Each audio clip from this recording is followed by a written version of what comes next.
My name's Ian, and this is this vinyl worth it?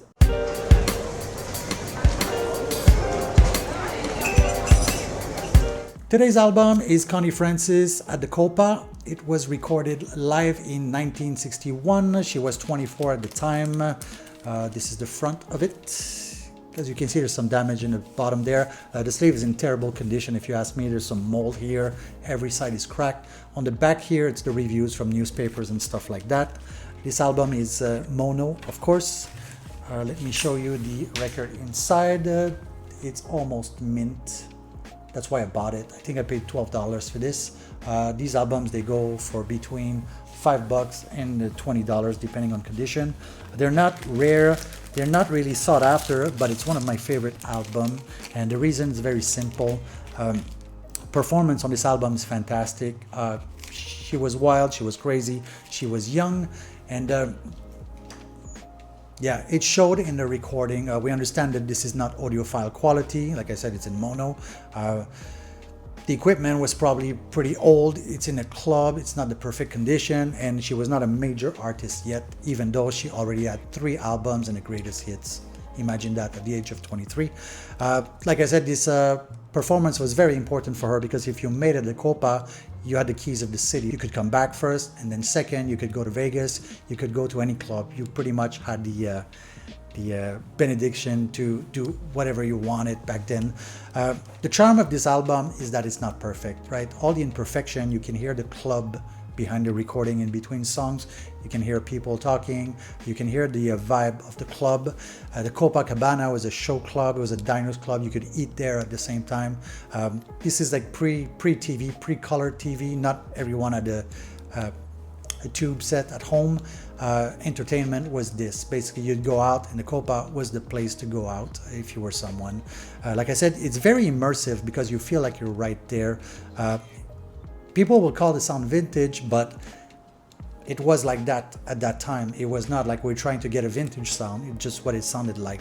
Also, the band was perfectly conducted. These guys were pros. They'd come in, they do the song. It's so tight that in between songs, to let the artist catch a breath and let the crowd time to applaud the song, they would do interlude songs in between songs and then roll into the next song. It's quite amazing. We don't see that anymore. Usually now, when you go see a show, they finish the song, then they take a little break, 30 seconds, and then they move on to the next song, or they're gonna chat in between songs. That's not the case here. The show must go on. The album is rolling and rolling and rolling. Yeah. It felt like you were in the club. When I listen to this, I sit down, I feel like I'm there. If I close my eyes, I feel like I'm at the club. Connie Francis was in control of this performance. She played with everybody's emotion. She knew who she was playing for as well. MGM was Jewish owned at the time, and they played a Jewish song. She played a Jewish song in Hebrew, right? The name of the song was Shin Videlevon and Hava Naquila, I think. Dance, Everyone Dance. They're wedding songs for Jewish weddings, I guess. The Italian mobs were there, the Italian crowd. It's New York, right? She also played Mama as well, which is a very famous Italian song. When she began singing that song, the crowd got super quiet, super respectful, because it's a song about mothers. And when the song was finished, right, the crowd went crazy, basically. So she knew how to play. She made that show to play for everyone, to make sure everybody had something coming out of there. The song Mama is quite fantastic. I'm part Italian, so I kind of know this song a little bit. I've seen many artists do it before, and this is a good rendering of this song. I get emotional just thinking about that song. It's about my mother. So she controlled everybody's emotion. If you listen to this, you'll feel sucked inside like you're really there.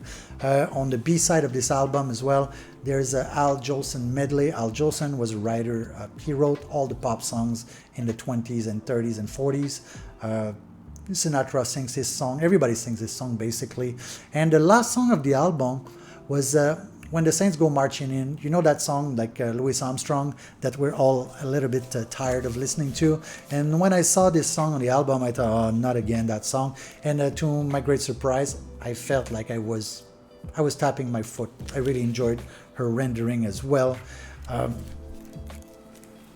It's a really good album. Like I said, it's not the best recorded album. If you think it's going to be like a Pink Floyd album, or it's not that. It's very, very personal to me. I really enjoy it. I listen to this record quite a bit, actually, because it makes me happy. It makes me...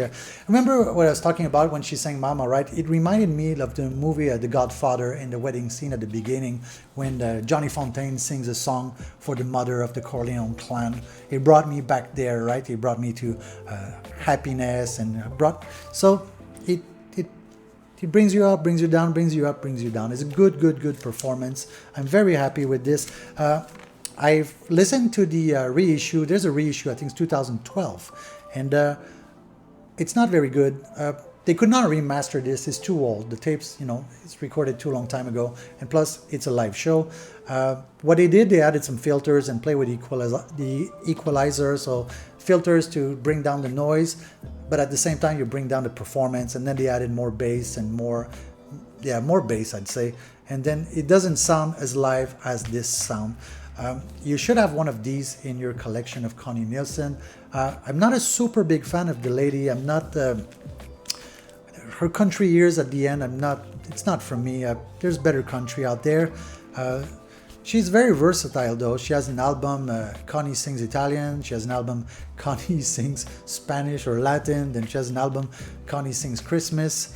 And she kind of got scattered into not being her own voice, but being the voice of everyone. She sold 100 million copies, so she must have been doing something right. And also she was the first female artist to ever top the 100 Billboard chart in America. So I hope this helped a little bit. To answer the question, is this album worth it? I'd say yes, it is. If I see another one, I'm gonna buy it just to have it. This is how much I like this album. So anyway, that's that for today. Thank you for listening and watching. See you next time.